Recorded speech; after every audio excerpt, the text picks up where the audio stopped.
Thanks for tuning in to EDC Journeys. If you liked the video, hit thumbs up and consider subscribing, please. What's going on, EDC people, and what is our journey this evening? Well, I was looking kind of with some guilt over at the boxes of knives I need to actually get into a shipping box and get back to Lee and decided that I would take the time to take one more back out of the box, because I wipe them down really well before I put them back in the box so that they come back to me at least as clean as they came to me. But I had to take out one more just to take advantage of it. I have to give props to what my biggest surprise out of the bunch was. My biggest surprise was the Para 3 lightweight.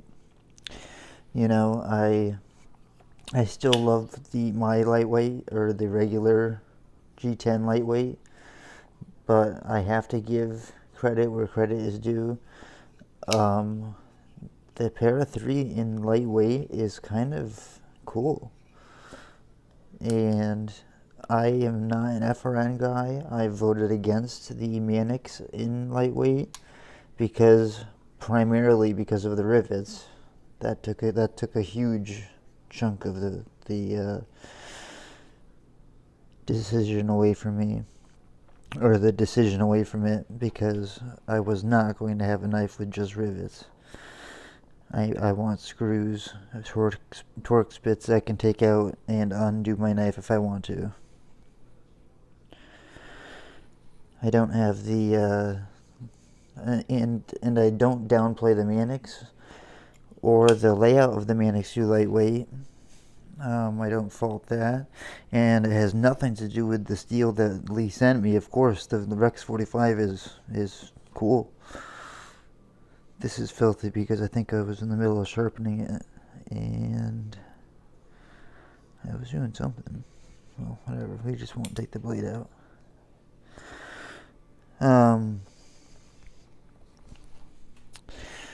Yeah, what was I gonna say? I think I caught myself before I went down a tangent, went down a rabbit hole. I'm surprised that I am so surprised by the Para 3 lightweight. I went into this with the complete bias of not liking FRN. I'm not a fan of FRN overall. I still prefer my Para 3 because I have it. But if I were looking at a new one, let's say I wanted to upgrade my steel, or if I were in the market to get one now, that changes everything, and a lot of it has to do with that clip, and the fact that you can take this apart, you can disassemble this, and the lightweight FRN scales, they maybe because they're smaller, they don't affect it so much. It doesn't bother me so much. So the price savings, and I'm gonna put this back away now. Wipe this up and clean it up and get it packed back up. Get it packed back up, because it's got to go soon. But I still prefer the way the full weight feels, but I have to give homage to, or I have to give credit, or whatever. I have to give it to the Para 3 lightweight. It surprised me the most out of all the knives that I thought for sure I would go into with the bias, because I'm a very biased person and judge most things by a cover. I'm just being honest. I really thought I would dislike the Para 3 lightweight, and I think that's what most surprised me, that I actually didn't dislike it so much, and ended up on my own terms going with it for the new, if I was either buying one off the street or if I was going to upgrade myself now. I already have the one I have, and I do prefer that its weight in balance and stuff. So that's a good thing for now. But when I go for my next one, if these are the two that are going head to head, I'm going the lightweight on the Para 3. I'm very surprised by that too. I won't take the emphasis back out because it's been gone all through decontamination and back in its packaging to go back to Lee. But while we're discussing it, I just want to bring up all the Spydercos that I got really impressed. The biggest disappointment was the Manix being riveted or whatever. That was the biggest disappointment. The steel was cool. I didn't do a whole lot with it, but the steel was cool.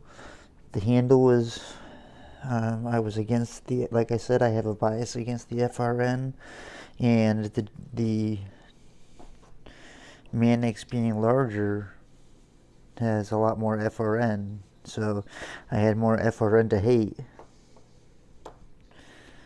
And then you add in the rivets, and it left a bad taste in my mouth.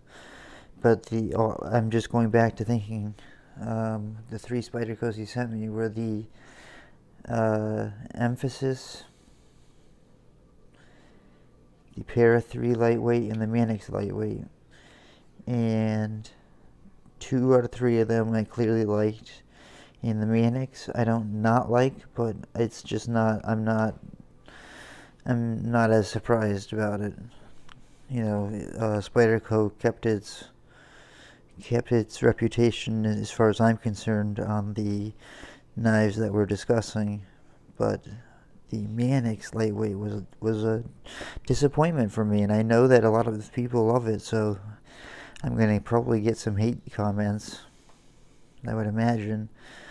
But that's just how I feel. I feel the bottom line is the rivets are the negotiation point. I need to be able to open my knife.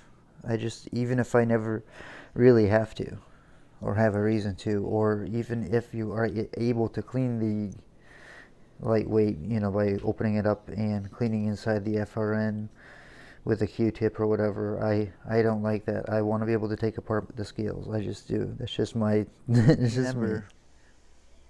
The whole point of this video, I should remember, is giving props where props are due to the Para 3 lightweight. Now that I've handled it, I have more interest in them than I did before. My bias was wrong on this one. It really was. You have to take the price into consideration, but the smaller amount of it compared to the Manix, like I said, it makes up for it. And so again, as I consider an upgrade in steel to my Para 3 from S30V, this particular one from Lee is in Spy 27. And look, it drops like a charm. All those people saying that it doesn't. This one, I'm sure, is brand new out of the box from Lee. He's meticulous with his knives. Thanks for watching EDC Journeys. If you liked the video, please hit thumbs up and consider subscribing.